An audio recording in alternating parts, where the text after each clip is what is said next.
You're listening to Men of Abundance, episode 218 with Adam Capes, and today we're talking about getting away to give. Welcome to Men of Abundance, the podcast for those looking to level up their lives by hanging out with some of the greatest leaders and established professionals in our community, living a life of integrity, honor, and the abundance mentality. Prepare to pay it forward with your host, former Army medic turned lifestyle entrepreneur, Wally Carmichael.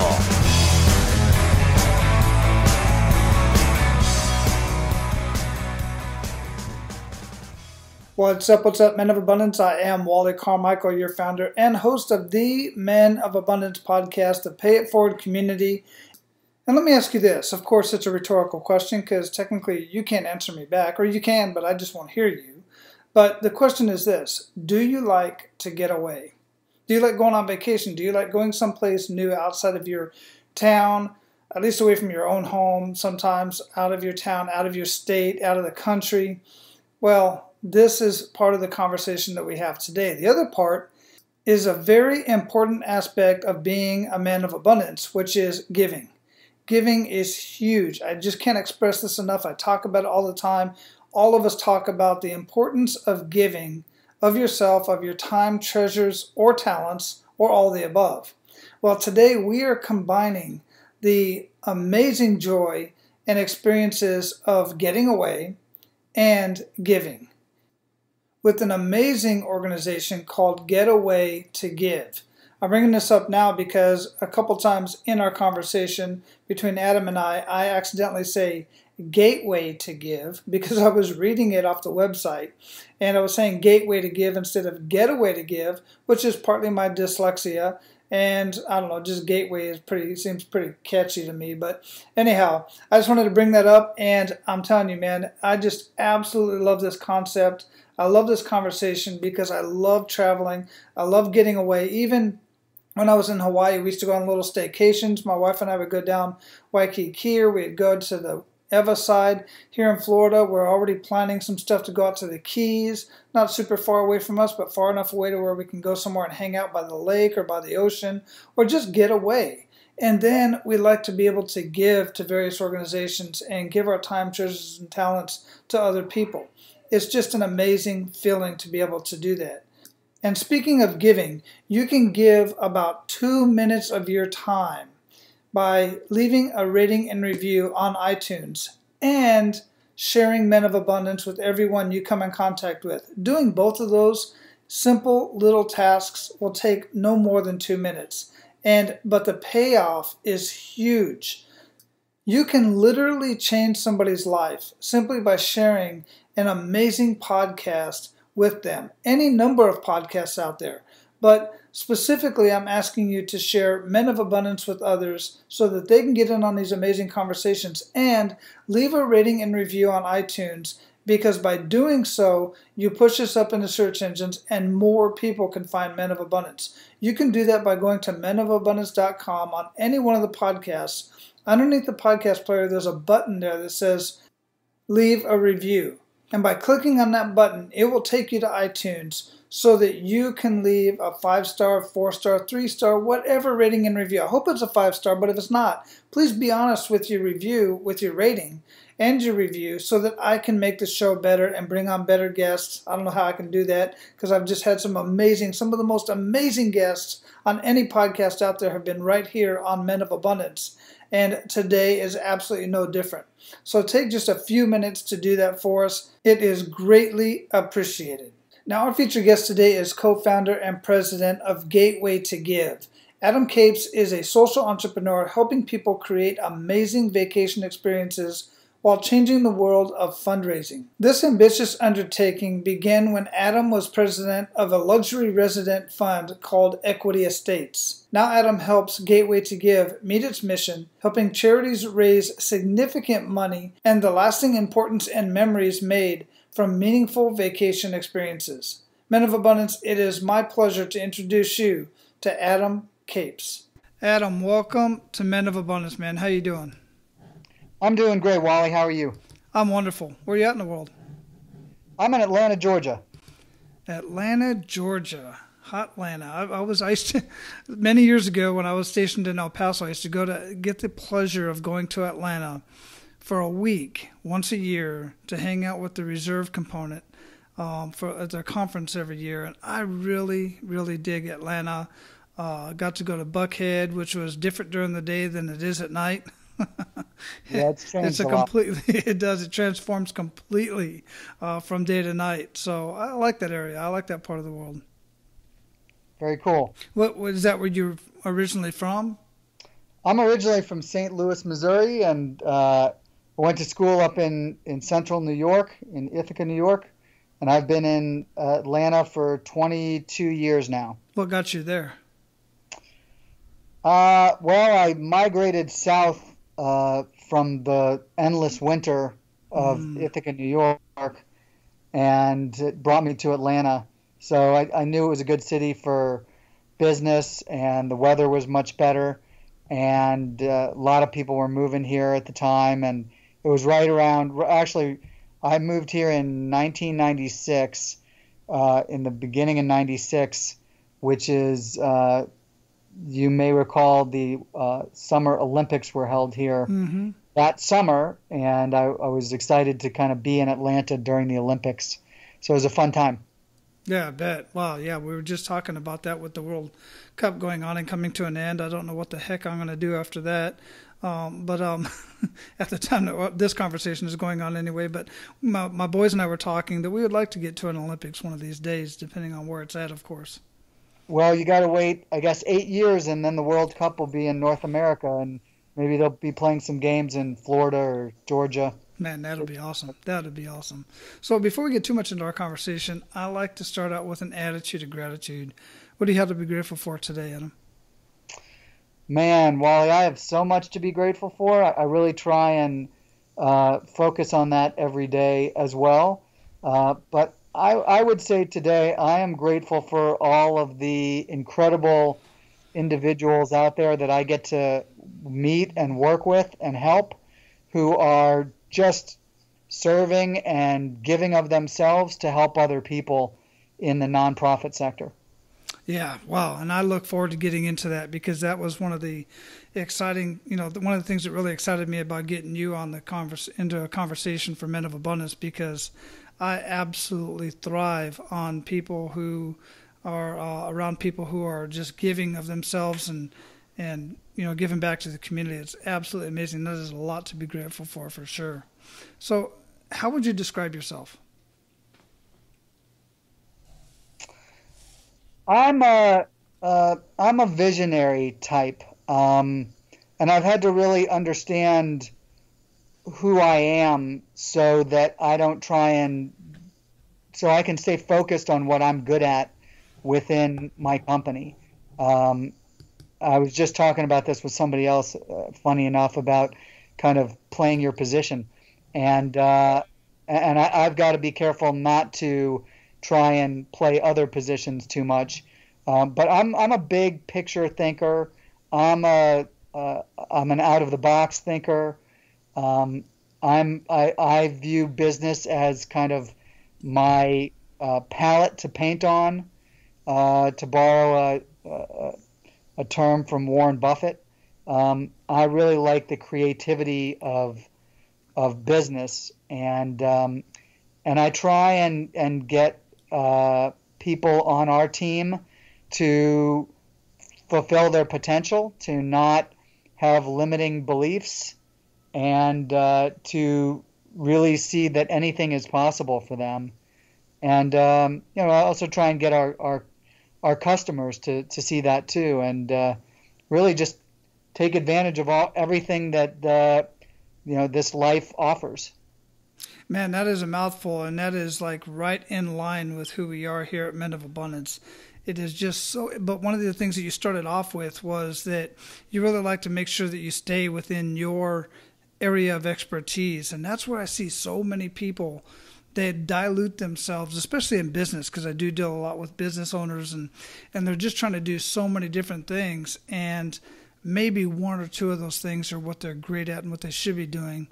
And everything else they should either delegate or outsource or otherwise find somebody else to do that because they're either just not good at it or it's just taking away from their time of doing the things that they are good at. At what point did you make that revelation that that was important for you in your life? Yeah, no doubt. Well, I'm a big fan of Warren Buffett, and he calls it being in your circle of competence. For him, that means he only invests in companies that he understands. He doesn't get into the fads and technology companies and things that he doesn't understand. And I think that's a great lesson, in running companies and in life as well. I read a lot of books. I read a book a number of years ago called The E-Myth, pretty popular book. It stands for the entrepreneurial myth, and it talks about the need to. You may be good at one thing, but a lot of businesses aren't able to grow and thrive because the owner tries to do everything and doesn't delegate and bring in people. To do the things that they are not great at. And I just continue to try and remind myself of that every day, to try and hire people that are much smarter than me, which isn't that difficult. You and me both. Hire people that are better than me in different areas of the business. And I think if you can surround yourself with great people, that's more than half the battle. Man, that is huge. That is absolutely huge. Nemeth is a great, great book.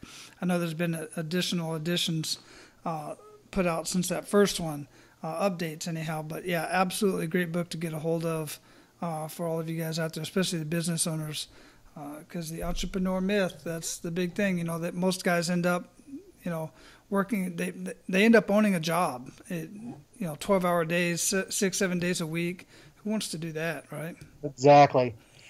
Exactly. Yeah. So, I mean, we have a big, hairy, audacious goal of raising $1 billion every 10 years for charities. And I know that there's no way we can ever achieve that without a ton of help and effort and work on the part of a lot of very driven and talented individuals. And I'm just constantly on a mission to find those folks who want to be a part of our team and help us grow this thing. Yeah, that's amazing. And we're going to get into that for sure, because we're going to talk about Getaway to Give here in just a minute. But before we do, I really want to get into that kick in the gut moment. The reason why is because many times when I have these conversations, this kick in the gut moment kind of pushes many people into what they're currently doing in life. And I don't know if that's the case with you or not, but in the event that that is the case, I want to go through the kick in the gut moment first and, kind of really make us feel that kick in the gut moment. And then what did you do to recover from that? Sure. I've had a lot of kick in the gut moments, so it was hard for me to identify just one, but I would say one that comes to mind very quickly for me was a time probably 4 years ago. I was sitting down with my business partner at the time and another gentleman who had a lot more experience in kind of corporate America. I knew him pretty well. He was very close with my business partner, really respected him. And he basically told me that I was not up to the task or doing a good job really as CEO, and that I really, shouldn't be CEO. I shouldn't be running the company. And I had to take a hard look at myself and determine, what was I doing that was working, and what was I doing or not doing that was holding us back. And ultimately, I determined that after 3 companies of having business partners that didn't really work out for me, I had to kind of make a move so that I was running the business on my own. And I think I had always been scared of that and always wanted to have a business partner just to kind of be in the trenches with me. And I just realized that, maybe I'm not a great business partner, and I needed to kind of do things my way. And so I separated from my business partner at Getaway to Give. And we're actually, I think, closer now than we were as business partners. I think he's happier. I'm happier. And but that was definitely a kick in the gut to kind of have to look in the mirror and say, wow, you really are not doing well in this partnership, and you're doing some things that are not allowing the company to go where it needs to go. What were some of those things, if you don't mind my asking? I think I was a little too optimistic and spending money maybe at a pace where I think I finally realized, someone had told me this, and I've been told a number of times that it costs about twice as much as you think it's going to cost. And it takes twice as long as you think it's going to take when launching companies. I can now say, after doing this a few times, that I think that is an understatement. I think it probably is like 4 to 10 times as much and as long.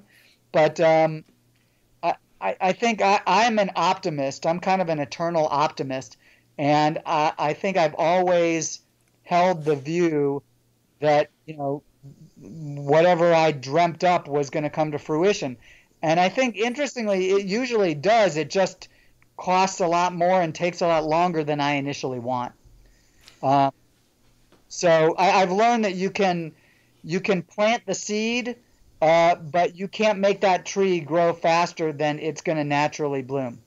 Yeah, that is so true, and that's where so many businesses get in trouble, because we all want, it's like, having a kid, raising a child. You all want it to be perfect and grow up perfect, and they just don't, and they take different paths. And when they take that different path, when the business is costing more and taking longer, then people run out of money, and then that's when the business just has to either be sold or just go under, because it can't be sold because it's not worth anything, quite frankly.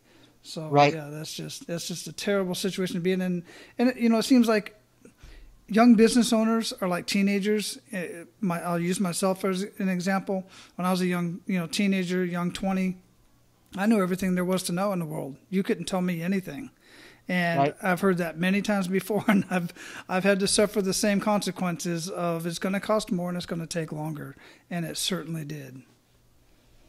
Yeah, I've also, Wally, had a number of aha moments. I don't know that they were kick in the gut moments, but they were like, oh my God, you need to do something different and take advantage of this opportunity. And I had a couple with charities that kind of helped lead me to create Getaway to Give and G2G. One was when I was at a former company that I started called Equity Estates, and we couldn't advertise because we were a Reg D securities, a Reg D security offering. We were a fund, and we were told, though, that you could donate trips to charities and kind of get your name out that way. So we did that. It didn't really help us from a business standpoint, but I remember we donated a trip for a week in Anguilla to I think it was the Samuel Waxman Cancer Foundation in New York City, and they paired it with some Delta first class tickets, and they sold that 1 week. I thought it would sell for maybe $5,000 or $10,000, and we'd raise some serious money. It sold for $75,000. Wow. And the guy who bought the trip then donated it back, and the next year I think it went for $85,000. And I was just blown away at how much money and the impact that we could have with, a 1 week luxury vacation in a private home.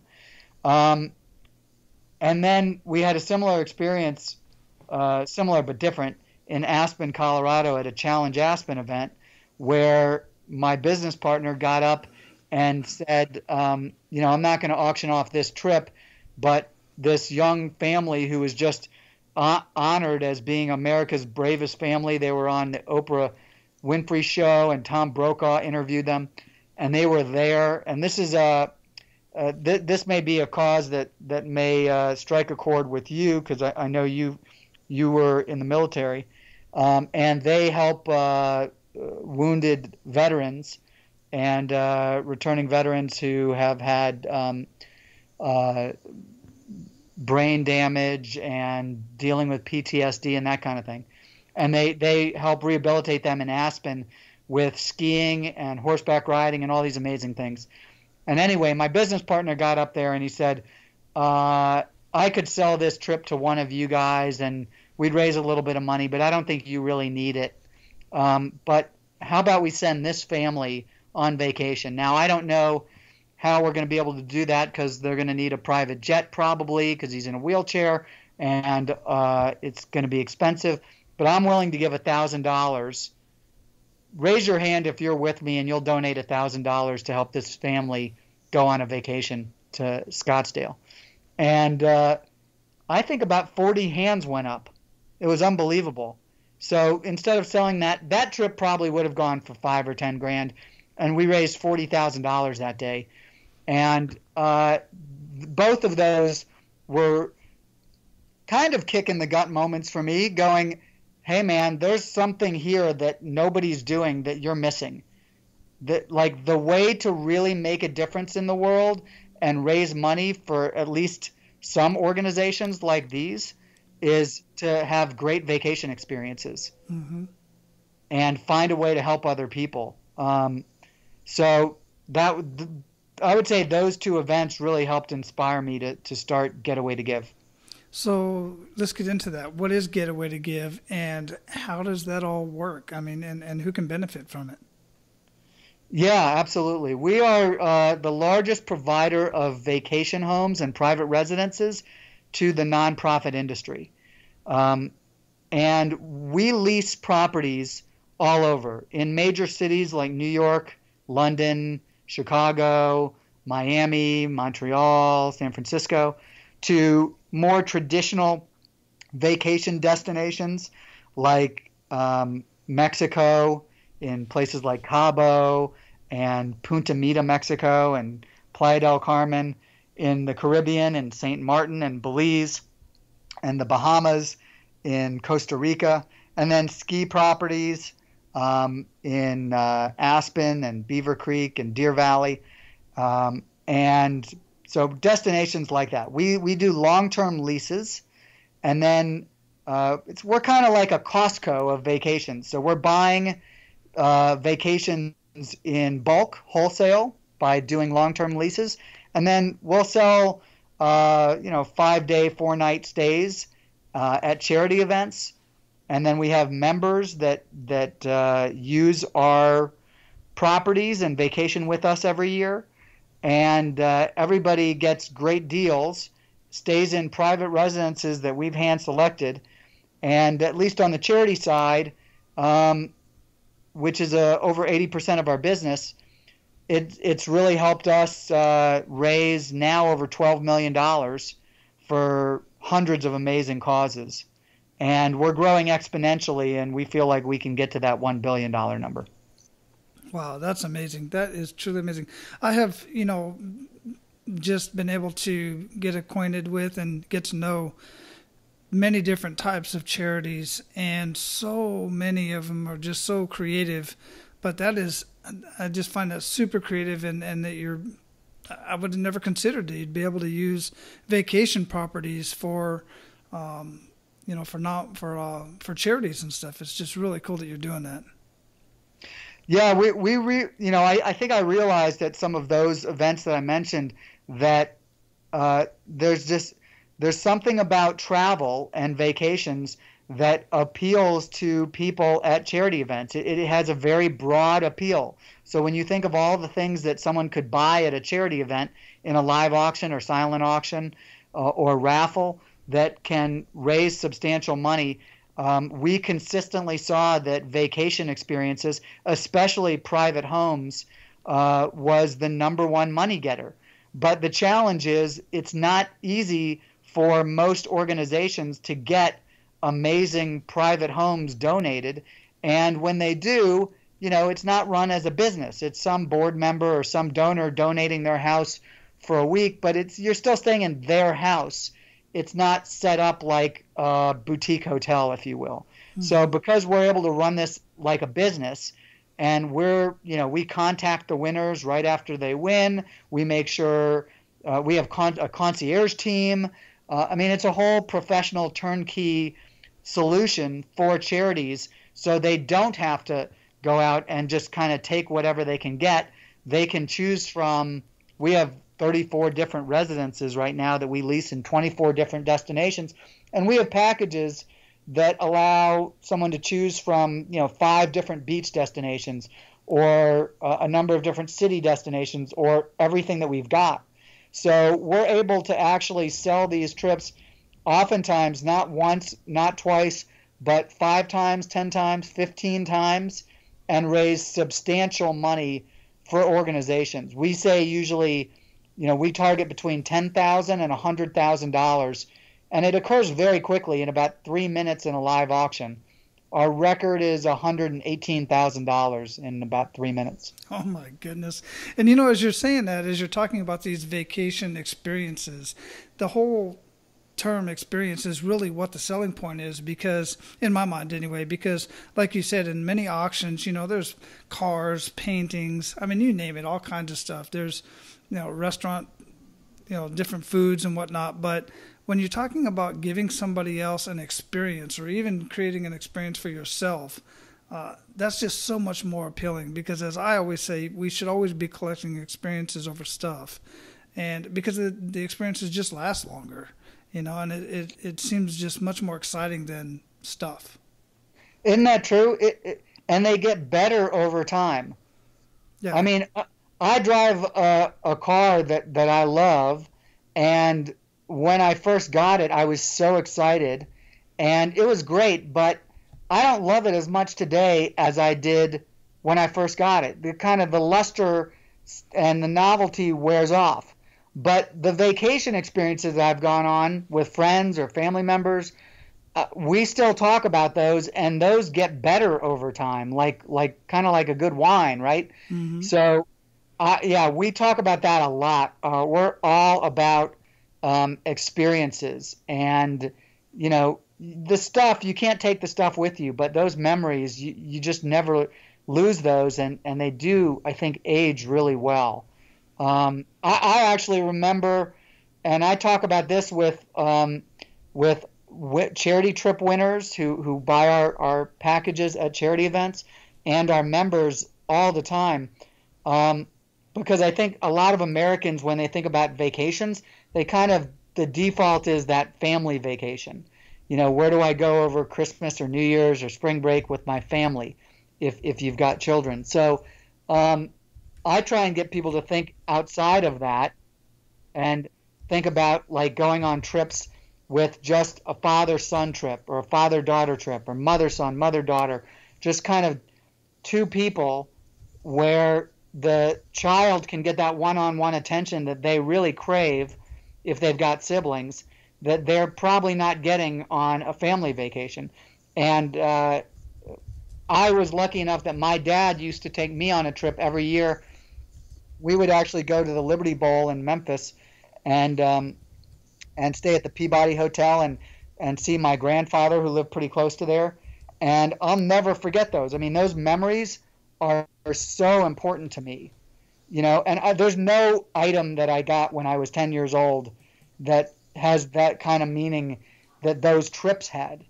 So I talk all the time about go out there and travel and take trips with people that you love and you care about, and go on one-on-one trips with your son or daughter, and take friends on vacations, because it goes by way too quick.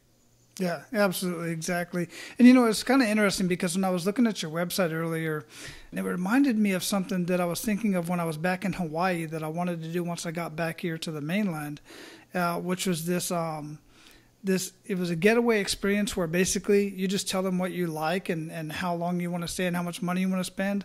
They create the destination, the vacation for you. It could be it could be a one night thing, a 1 day thing, a weekend or a week thing, whatever, and how far you want to go. But you don't know where the destination is at or what you're doing. And I just love that kind of stuff, because that adds to the whole experience of the vacation. And I love doing stuff like that with my wife. I like to plan things ahead, but I also like the spontaneity of things. Yeah, no doubt. And to your point about spontaneity, I think that's something that it's kind of a lost art. I don't think people are as spontaneous as they used to be, but having the ability to just say, hey, let's go on this trip that isn't planned out months in advance, because most people don't think that far ahead anymore. But we offer something for our members called last minute getaways. So anything that's available in the next 30 days, we email them about. And we've had a lot of uptake on that recently. People are really becoming a little more spontaneous and booking those trips last minute. It's not exactly like what you're talking about, where it's like, you don't know where you're going to go and they plan this great trip for you. I think that's really cool. But it is something that, is kind of coming up in the next few weeks, that you can hopefully get away and go have a great vacation on short notice. Yeah, absolutely. I dig that. And then, guys, in order to take advantage of something like that, it's like I always say, I'm working from home at this point. I'm absolutely loving it because I can stop what I'm doing. Otherwise, not in the middle of a conversation, obviously, but I can, go down the hall and, watch SpongeBob with my kid or something like that, or play some video games with him and stuff. But it's also cool to have that opportunity to be able to get an email and say, hey, do you want to be in Cabo in the next 30 days? And you're like, well, hell yeah. Or go up to New York and go see the SpongeBob musical with your son. Right, there you go. Which I just did with my family. Oh. And, I have a new appreciation for SpongeBob. Let me tell you, they brought that cartoon to life in 3D, and I thought it should have won the Tony. It was phenomenal. Wow, really? I never even knew about that. That sounds like something we'll have to look into. You will have to check that out, and I'm sure your son would go crazy. There are a lot of... My 13-year-old son was in heaven watching SpongeBob. Yeah, my 8-year-old is actually down there watching SpongeBob right now. That's why that came to mind. That's awesome. So you mentioned a couple good news stories that kind of got you started when you were with the other organization, that kind of got you into this idea of doing G2G. What are some good news stories that you can share with us, one or two, that just really come to mind? We've had some... we love getting feedback after vacation experiences. And, I've heard many, many times people say, this was the best vacation of my life. And that, there's nothing else you could tell me that puts a bigger smile on my face when we're able to provide vacations like that for people. And, the other good news for us is we've raised over $12 million. That sounds great. It's a good number, but it's a number. It doesn't really mean anything. So we try and talk about every week on our company calls, because most of the people in our company don't live in Atlanta. They're out around the country working with organizations. So we all get on Zoom together and have a big video call. And we really try and share good news stories about how we're, helping kids go to college through college scholarships, or helping, rehabilitate wounded veterans, or helping provide, pay teachers' salaries at schools, or feeding people who are, who are hungry, or whatever. There's so many different causes out there. And Wally, I had no idea before I got into this business how big and almost overwhelming the nonprofit sector is, and the need is for so many different things, from people, from health and people who have diseases, to poverty, homelessness, hunger, education, you name it. There's so much need there. It's almost overwhelming. But, to bring it back to how we started the podcast, and one of the things that I'm grateful for today, I get to work with so many people who've become my heroes, because they are devoting their life to helping other people and making a huge difference for them. And, I think these are the people that should be financially rewarded. I think it's kind of a travesty that the people that are doing some of the greatest good in society, aren't supposed to get paid for that, and that it kind of has to either be volunteer or they're not allowed to be financially rewarded. I just think that's backwards. That there's people making violent video games and it's fine for them to make millions and millions of dollars, but teachers and people who are helping solve homelessness or hunger aren't allowed to make money. I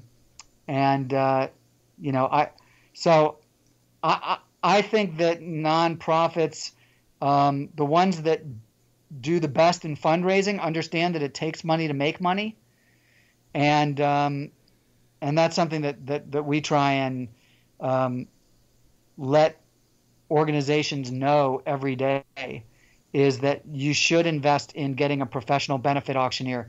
You should invest in having great items at your auction that are going to help raise more money for you. Even though we're no risk, it's still an expense.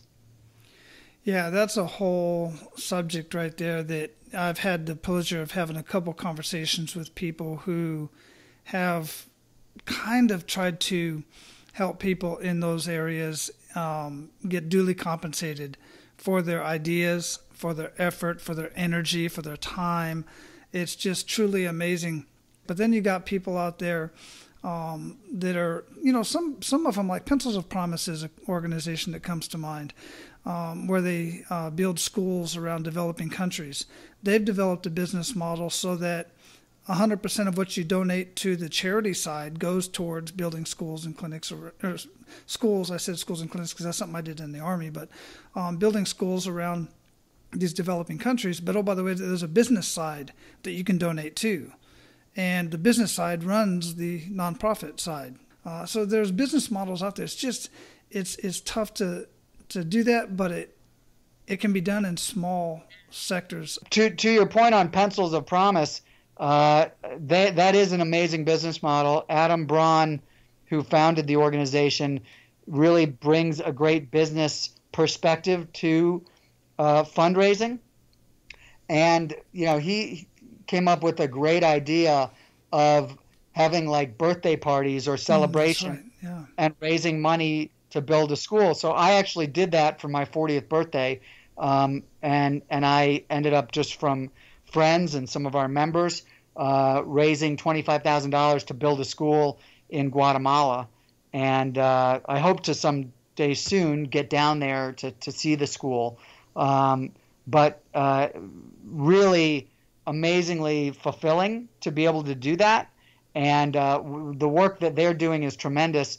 And I think they're playing into the fact that a lot of people want to know that if they raise $25,000, that it all goes to build a school. But of course, the organization has to run. The people running the organization have to make money. If they want to hire more fundraisers, they've got to pay them. They've got to have a great website and all of these things. So they have separate fundraisers where they just raise money for corporate. And, both are needed. It's just, in the for-profit world, we understand that if you put in $1 and get out $2, that's a good deal. And you keep doing that. In advertising, you keep doing that until the last dollar doesn't generate that.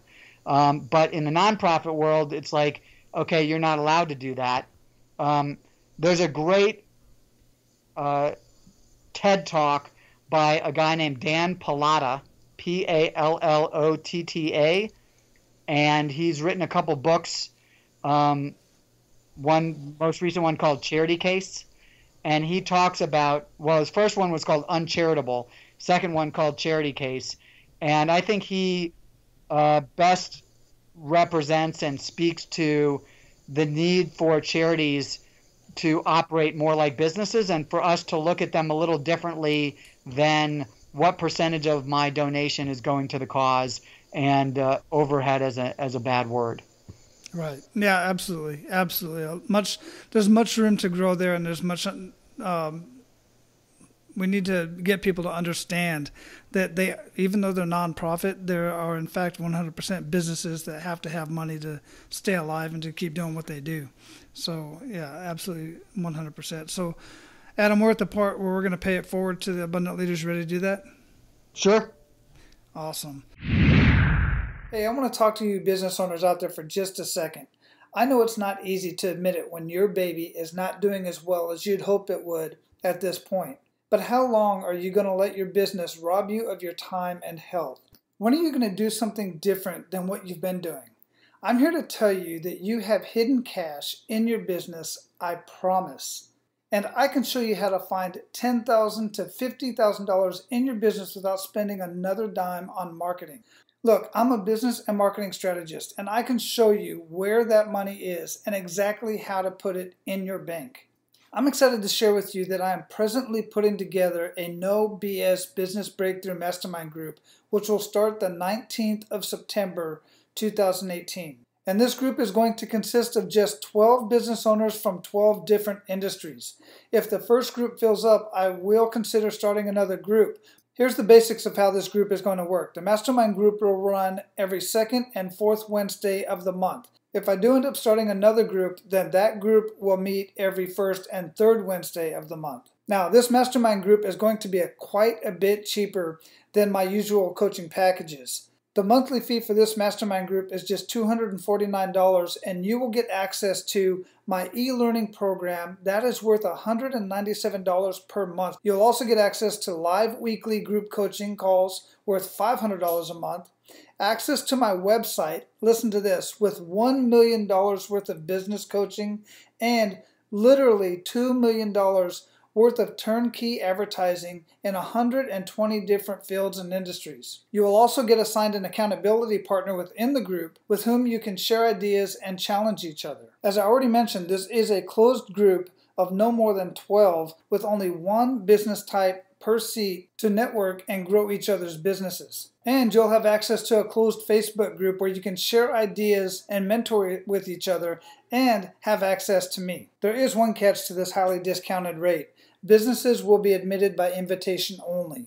Will be required to fill out an assessment sheet after each session, a confidentiality agreement, and will need to grant me permission to use some of the results in my next book and my new upcoming podcast. We will also track our progress and review monthly so we can watch how our businesses are growing. Again, this mastermind is significantly cheaper than my one-on-one coaching program and much more interactive than my do-it-yourself program.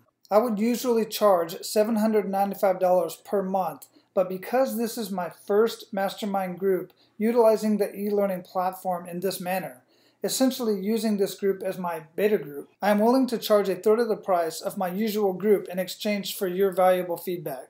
If you're ready to find the hidden revenue in your business, then invest in yourself today. Send me an email to info@apmasterycoach.com to let me know that you want to secure your seat on this mastermind group before anyone else in your industry gets your seat and this very valuable information. So send me an email to info@apmasterycoach.com or get more information in the show notes of this episode.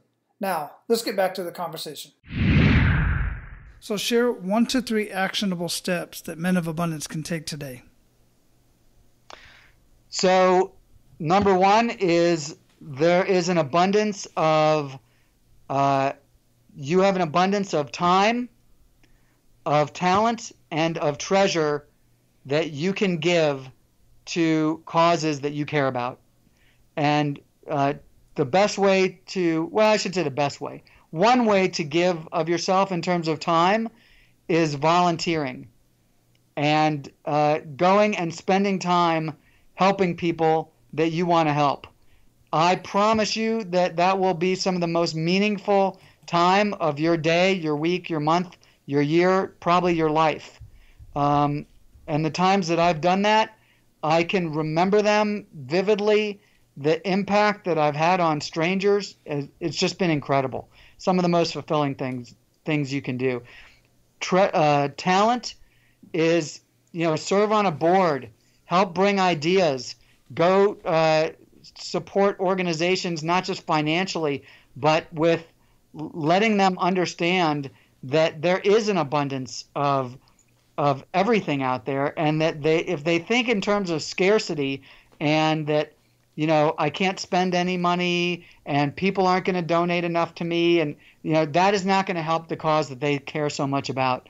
But if they take an attitude of abundance and that there's enough out there for all of us, I think that, giving them those ideas and that helping them with that mindset is a way to use especially business people's talents to help benefit the world. And then lastly, and the one that's kind of most obvious, is financially. I love what Warren Buffett and Bill Gates have done with the Giving Pledge, and getting their fellow billionaires to pledge to give away 50% or more of their net worth during their lifetime or upon their death. And I don't see why that needs to be limited to billionaires. I think that's something that all of us can do. And, that's how we can leave the world a better place than we found it, and make a difference in whatever area we're passionate about. So financially, giving they say give till it hurts. And I think that, if you look just at numbers in the pocketbook, then, and kind of have a scarcity mindset, then it hurts. If you look at the world in terms of abundance, I think you're going to get so much more back. And it's one of the best things you can do with the wealth that you create. Very well said, and I agree 100%, especially with the giving. It's one of those things that just can't be explained, but the fact of the matter is you do get back tenfold. It may not be immediate, and that's what some people think when they hear that, and it doesn't always come back in finances either, so just keep that in mind, guys. And when you're talking about giving, we talk about this a lot too. We talk about giving to your family, to your friends, one of the greatest gifts you can give them is your time. Mm-hmm. I talked about doing a father-son, father-daughter, mother-son, mother-daughter trip.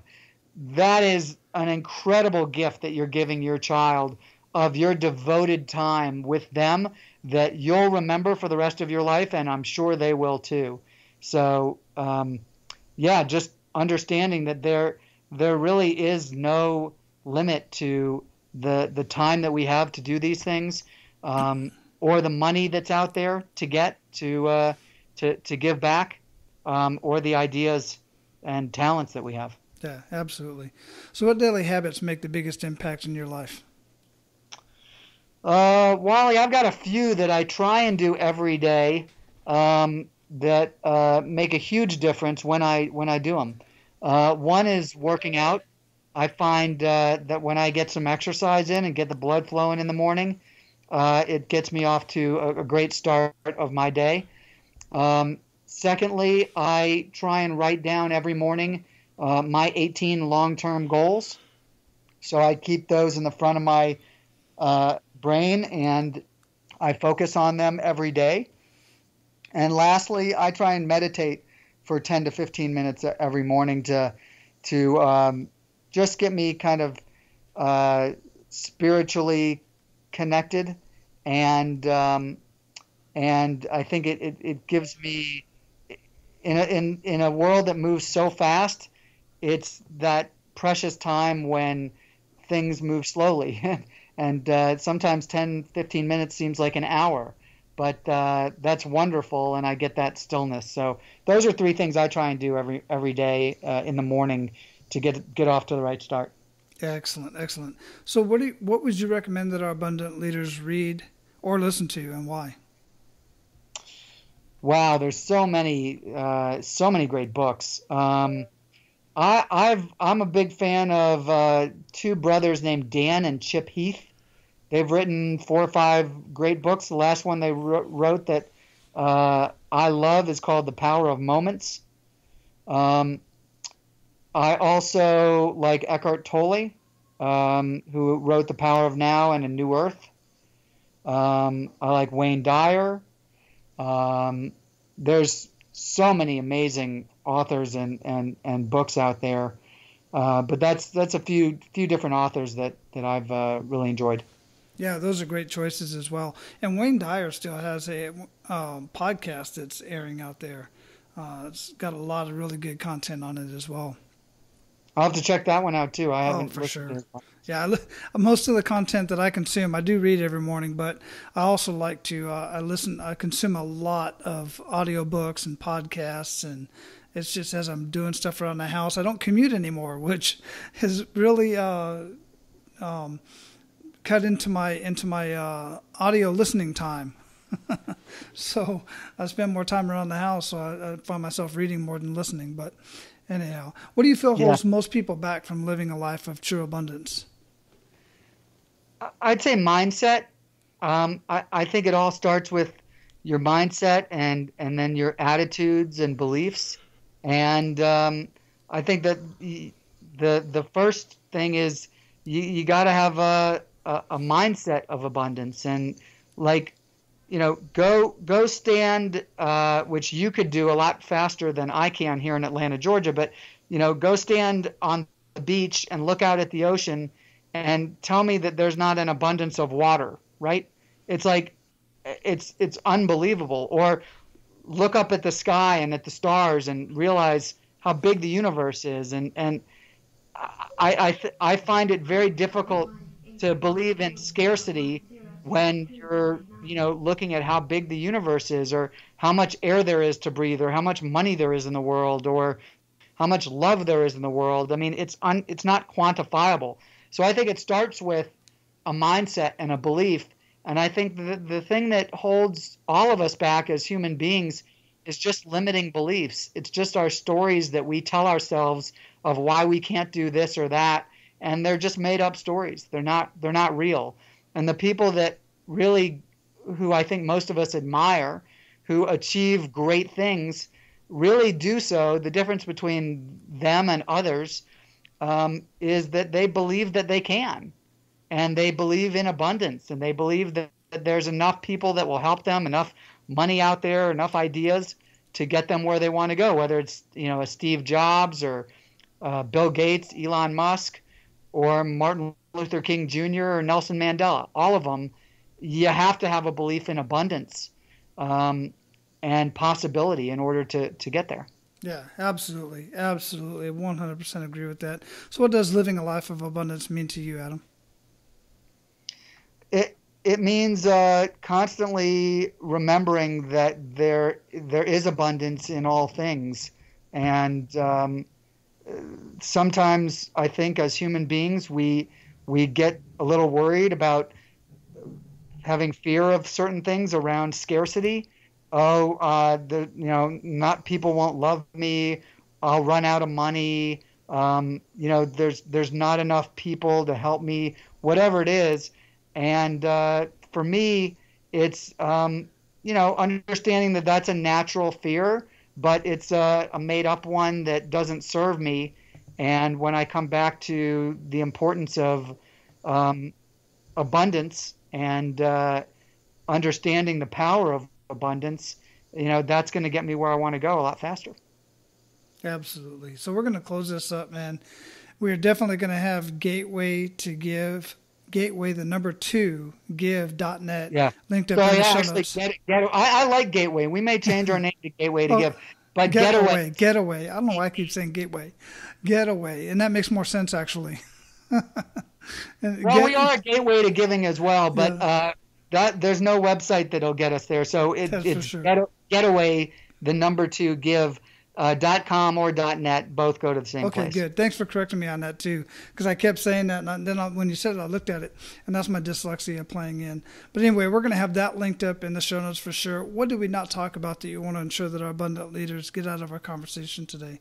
I know for us to raise $1 billion for charities and continue to change the way people are vacationing and traveling, we need a lot of help. So if any of your listeners know of people who want to be a part of what we're doing, whether it's helping us achieve our mission, or if any of them are associated or involved in organizations that can help or that we can help raise money for, or if you just love to travel and vacation, and we can help you in any way. Even if I can just give you some good advice on where to go in certain destinations. I'm pretty familiar with most of the major destinations, at least in North America and the Caribbean, Mexico.